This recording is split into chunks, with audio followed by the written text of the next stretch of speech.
बंधन तोड़ सके नर ना नारायण।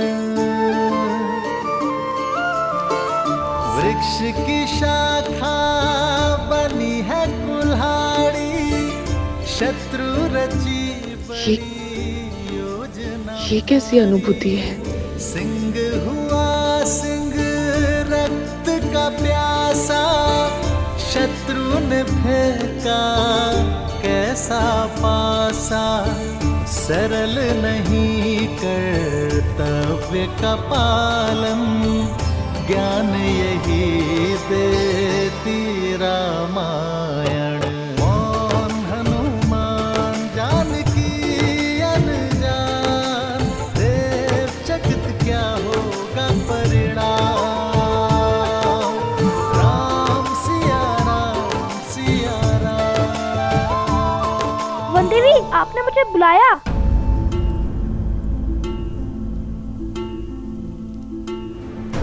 हाँ, बुलाया था। लवकुश कहाँ है? वो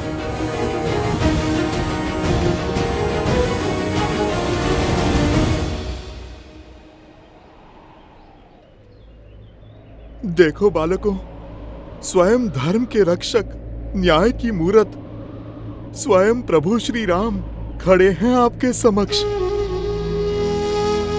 अब आप शस्त्र नहीं शब्द साधो, क्योंकि इस संसार की हर एक समस्या का समाधान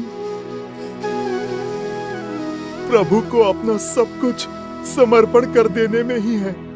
सब कुछ समर्पण तो माता सीता ने भी किया था। माता सीता को क्या लाभ हुआ?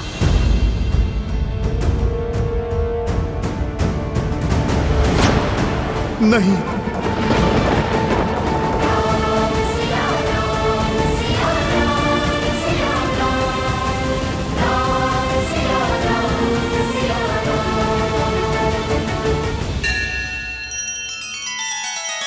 श्री रामचंद्र कृपालु भजु मन हरण भव भय दारुणम। नव कंज लोचन कंज मुख कर कंज पद कंजारुणम। सिया राम सिया राम सिया राम सिया राम सिया राम सिया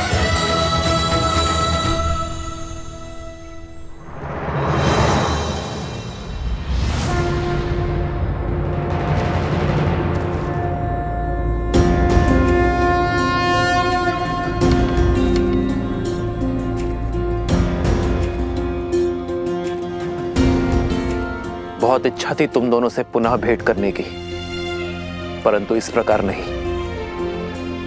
मन में कई प्रश्न हैं जिन्हें सर्वप्रथम अयोध्या में धर्म का गान गाते सुना था तो मन में आदर उठा था। राम राज्य की हर कल्पना को साकार करते दिखाई दिए तुम दोनों। जहां गए असहायों की सहायता की, पीड़ितों की पीड़ा हरी, असुरी शक्तियों का विनाश किया। मन आतुर था तुमसे भेंट करने के लिए, तुम्हारी पीठ थपथपाने के लिए, परंतु अचानक धर्म के प्रतीक अश्व को रोककर राज्य के विरुद्ध क्यों खड़े हो गए तुम दोनों? मेरे भाइयों, मेरे साथियों को हानि पहुंचाई, कदाचित तुम दोनों को समझने में मुझसे भूल हो गई है। और अब जब यह युद्ध आवश्यक है तो अपने धनुष को नीचे रख दिया। क्या इसे भी तुम दोनों की कोई चाल समझूं मैं, या फिर यह समझूं कि तुम दोनों ने अपनी पराजय स्वीकार कर ली है और धर्म के आगे नतमस्तक होने के लिए सज्ज हो तुम दोनों? प्रश्न तो हमारे मन में भी है राम जी। जिन्होंने रावण का वध कर संसार को तारा, देवी अहिल्या को मुक्त करके समाज का उद्धार किया, जिसने मर्यादा का पाठ पढ़ा, मर्यादा पुरुषोत्तम बने, श्री राम के आगे शीश झुकाना ही धर्म है, शस्त्र उठाना नहीं। हम जानते हैं हम कदाचित आपसे कभी नहीं जीत पाएंगे। और यही नहीं, जब से सुध संभाली आप ही को ईश्वर समझाए। राम कथा गाते सुनते आए हैं, जन जन तक रामायण की सीख पहुंचाने का प्रयास किया है हमने। क्योंकि रामायण केवल पुरुषोत्तम श्री राम की माँ गाथा ही नहीं, अपितु तो जीवन जीने का मार्ग है। यदि मन में मेरे प्रति इतनी ही शाश्वत भक्ति है तो फिर मेरा विरोध क्यों किया? क्योंकि प्रश्न न्याय का है। रामायण केवल आपकी गाथा नहीं है महाराज श्री राम, उसमें एक नाम और भी जुड़ा है जिसके बिना श्री राम भी अधूरे हैं और रामायण भी। और वो नाम है देवी सीता।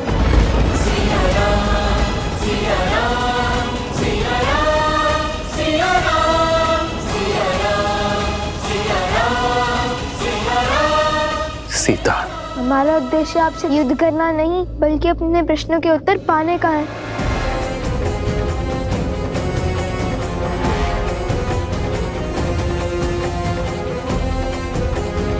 कैसा प्रश्न? वो प्रश्न जो हर उस जन के मन में है जिसने रामायण पढ़ी, सुनी या घटित होते हुए देखी। वो प्रश्न जिसका उत्तर ना मिला तो रामायण की कथा को कभी संपूर्ण नहीं होने देगा।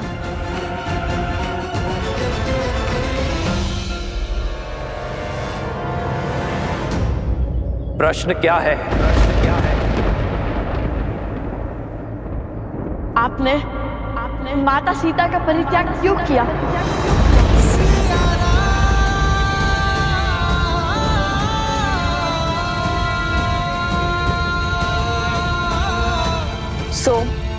कुछ पूछ रही हूँ। कहाँ है लवकुश? और प्रसूता से तुम्हें लवकुश के साथ आने का संदेश भिजवाया था, तुम यूं अकेले क्यों आ गए? ऐसी कौन सी बात हो गई माता जो हम तीनों को साथ में बुला लिया? मुझे बताइए, मैं आपका संकट हल कर देता हूँ। संकट की बात नहीं, भोजन की बात है। खीर बनाई है, तुम तीनों को भाती है ना? चलो चलकर खा लो। भोजन, और वो भी खीर? अरे भोजन ही तो कारण है हमारे बिच्छू का। मैं तो लवकुश के साथ ही था, पहले इसीलिए आ गया ताकि भर पेट खा सकूं। आप एक कार्य कीजिए माता, आप पहले अपने इस पुत्र को खिला दीजिए। सदा तो तुम उनके साथ भोजन करने की हट करते हो, किंतु आज खीर की लालच में मित्रता भूल गए। भूख तो हर समझ भुला देती है माता, वैसे भी उन्हें समय लगेगा। समय लगेगा? क्यों? ऐसे कौन से कार्य में व्यस्त है वो दोनों? वो लवकुश,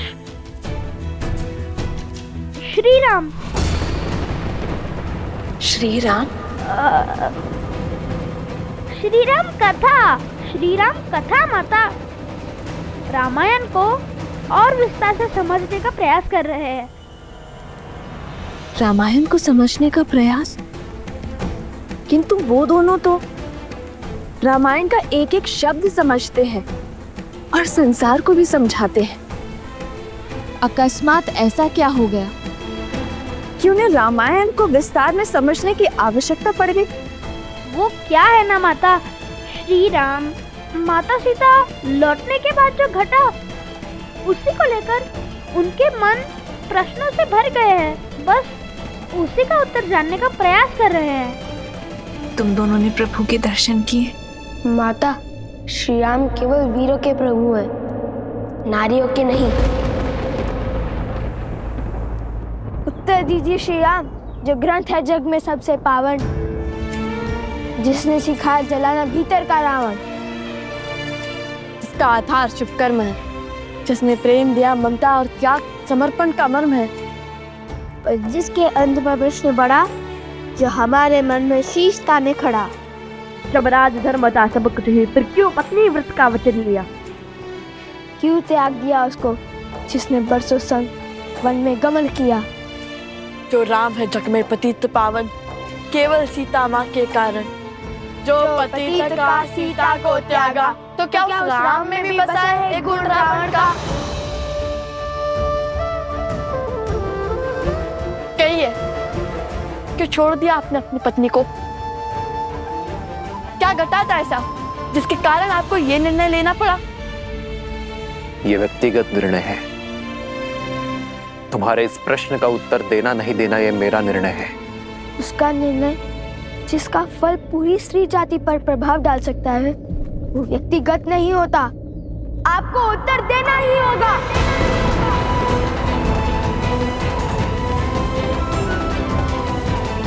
प्रश्न केवल हमारे मन में नहीं, अभी तो सदियों तक लोगों के मन में उठेंगे। सब इसका उत्तर जानना चाहेंगे। हमारे मन में जो आपकी छवि है उसे जोड़ने का यही एक अवसर है। प्रभु श्री रामचंद्र के भाल पर ये तिलक नहीं, कलंक समान है। कलंक तो अवश्य रहेगा ये सदियों तक। इसका अर्थ ये नहीं कि आप इसका उत्तर ना दें। राजा पिता होता है प्रजा का और उनके पुत्र मन में एक प्रश्न लेकर आए हैं, तो क्या पिता अपने पुत्रों के प्रश्नों का समाधान नहीं करेगा? ये निर्णय एक राजा और एक महारानी का था।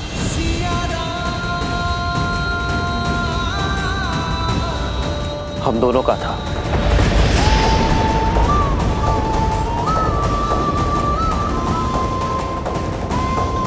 मुझे पूरा विश्वास है कि ये निर्णय केवल श्री राम का नहीं, अपितु सीताराम का है। तुमने अपना धनुष हटाकर, शीश झुकाकर मर्यादा और धर्म के अनुसार यह प्रश्न मुझसे पूछा है, और एक राजा होने के नाते ये मेरा दायित्व है कि मैं तुम्हारे प्रश्नों का उत्तर दूं। तुम दोनों जानना चाहते हो ना कि अयोध्या के भीतर क्या हुआ था?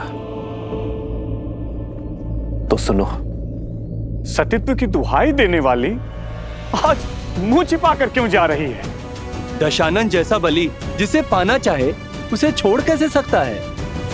यदि हमारे रघुवंशी ऐसा समाज बनाना चाहते हैं जहां स्त्रियों की त्रुटियों पर पर्दा डाला जाए, तो ऐसे तो हम दूसरे नगर में पहुंच जाएंगे भाई।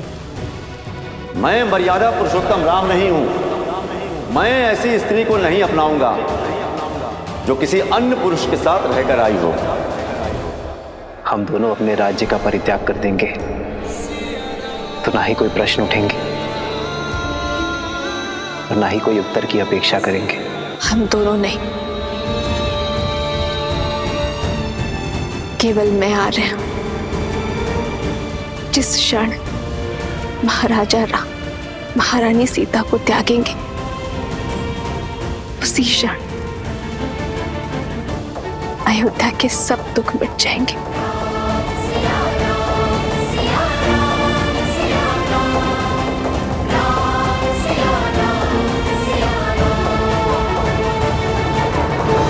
मिल गया तुम्हारे प्रश्नों का उत्तर। मिल गई संतुष्टि तुम दोनों को। अब तुम मेरे प्रश्नों का उत्तर दोगे। क्यों किया तुम दोनों ने ये सब? क्या संबंध है तुम्हारा देवी सीता के साथ? हमारा संबंध हर उस स्त्री के साथ है जिसके साथ अन्याय हुआ। भगवान वाल्मीकि से केवल अस्त्र शस्त्र की शिक्षा ही नहीं ली हमने, अपितु स्त्री के सम्मान की रक्षा की शिक्षा भी ली हमने। अब जब तुम्हें अपने प्रश्नों का उत्तर मिल गया है तो अपना हट छोड़ धर्म की स्थापना में मेरी सहायता करो और उस अश्व को मुक्त कर दो। हाँ पुत्रों, अश्व प्रभु को लौटा दो। अब तो आपके मन का हर संदेह मिट गया ना?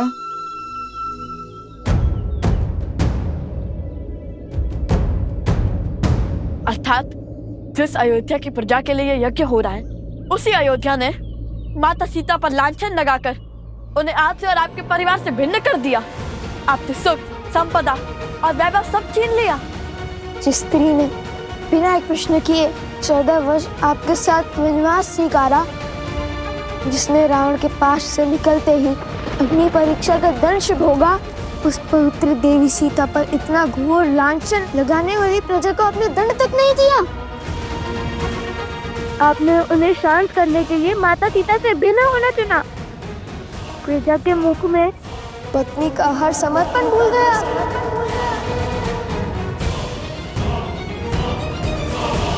एक राजा का धर्म प्रजा की रक्षा करना होता है, उनके संदेह को दंडित करना नहीं।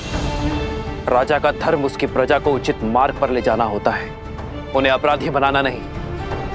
स्वीकार लिया कि अद्भुत है चाचा राम और उनका न्याय, किंतु क्या कर्तव्य की डोर केवल अयोध्या के राजा राम से बंधी थी, माता सीता के पति से नहीं? वो वन वन भटकती फिर रही होंगी, आप महलों में रहने वाले, रथों पर चलने वाले, क्या आपको देवी सीता का दुख का आभास नहीं हुआ? लवकुश, मेरे प्रभु से बात शब्द साध कर करो। आधा ज्ञान सबसे घातक होता है। आधा ज्ञान? अरे अपनी आंखों पर से भक्ति की पट्टी हटाइए हनुमान जी। पट्टी तुम्हारी आंखों पर है। जो मैंने देखा है वो ना आपने जाना है और ना ही अयोध्या की प्रजा ने। अपना राजा होने का दायित्व निभाते हुए माता सीता के पति होने की भागीदारी से विमुख नहीं हुए हैं मेरे प्रभु श्री राम।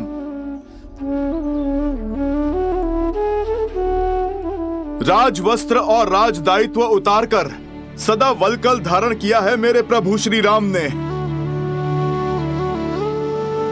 राजभोग को त्याग कर कंद मूल खाए हैं प्रभु ने।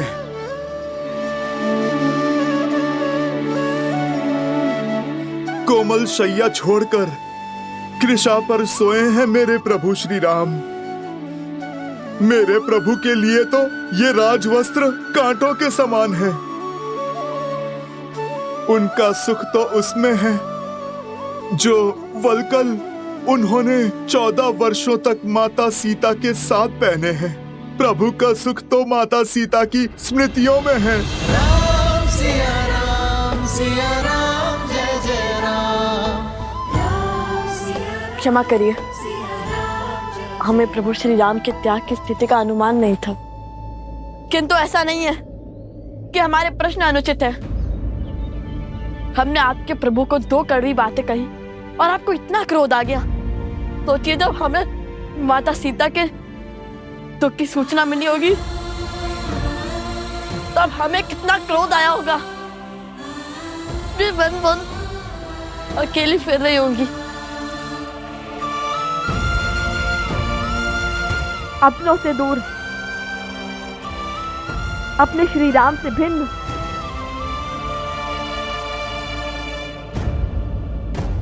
कृष्ण अभी वही है, प्रजा के साथ न्याय करते करते अपनी पत्नी के साथ अन्याय क्यों?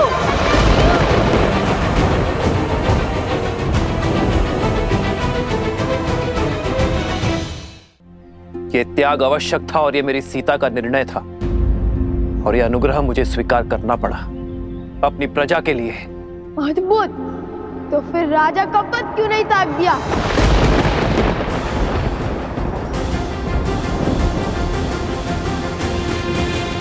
इच्छा यही थी, पर मेरी सीता ने मुझे स्मरण करवाया कि मैं उस कुल का वंशज हूं जहां प्राण देकर भी वचन निभाया जाता है और मैं अयोध्या के सिंहासन को अपनी निष्ठा का वचन दे चुका था। लवकुश, संसार में प्रकाश तब होता है जब सूर्य की किरण उससे दूर जाती है। वर्षा की बूंदें जब मेघ को त्यागती हैं, तभी धरा की प्यास बुझती है। मैं उस वंश से हूं जहां महाराजा हरिश्चंद्र ने अपनी प्रजा और अपने वचन के लिए अपनी पत्नी और पुत्र तक को चांडाल को बेच दिया था। रघुकुल की रीत निभाई, किंतु आधी महाराज। मौन, मौन।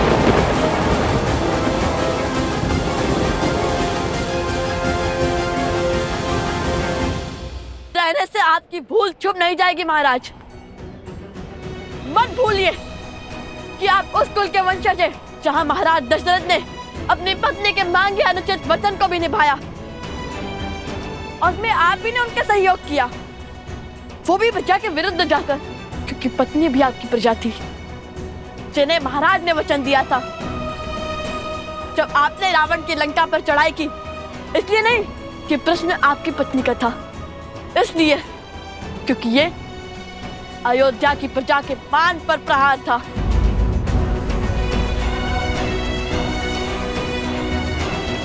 ठीक कहा आपने, सूर्य को किरण से अलग होना पड़ता है प्रकाश के लिए। तू चलता है किंतु उसके अंदर छाव नहीं होती। आप रघुकुल के सूर्य हैं। आप वो दीपक कैसे बन गए जिसके तले अंधकार है?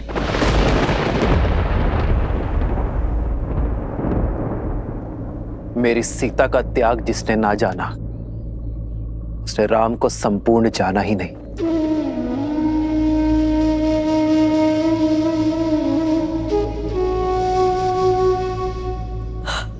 आज नहीं तो कल आपके निर्णय पर प्रश्न उठेंगे जिनके उत्तर के बिना रामायण संपूर्ण नहीं होगी।